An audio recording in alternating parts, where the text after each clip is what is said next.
The Art of Loving by Erich Fromm.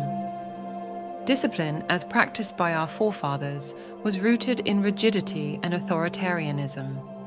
It emphasized virtues like frugality and hard work, often at the expense of life's pleasures. This traditional approach had its flaws, leading to a backlash where any form of discipline became suspect. Modern discipline should not be seen as a set of external rules, but rather as an expression of one's will. It should be practiced in a manner that feels pleasant and becomes a part of one's routine.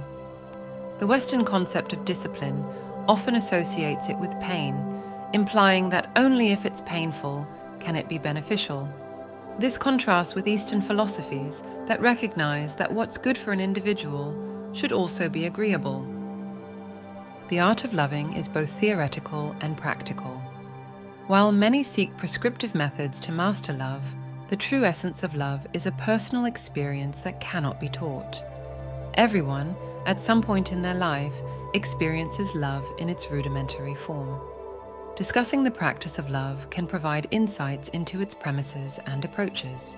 However, the actual steps towards mastering love can only be taken individually. The key is to understand the foundational principles and then apply them in one's own unique way. Words carry weight and meaning, and their impact is determined by the depth from which they originate within a person. Words spoken from the core of one's being resonate deeply with the listener, reaching the same depth in them. This depth allows the listener to discern the true value of the words, distinguishing between the commonplace and the extraordinary. Motherly love is characterized by unconditional affirmation of a child's life and needs. It goes beyond mere preservation of life. This love instills in the child a passion for living, making them feel that it's good to be alive.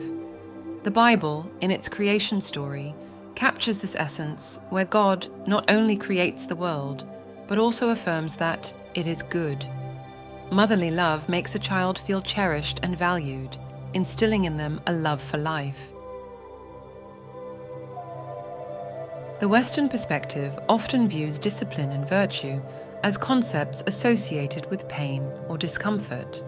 If something is painful, it's deemed beneficial or good. This is in stark contrast to Eastern philosophies that have long recognized that what's beneficial for an individual, whether for the body or soul, should also be pleasurable. Overcoming initial resistances is essential, but the end goal should align with one's well-being and happiness.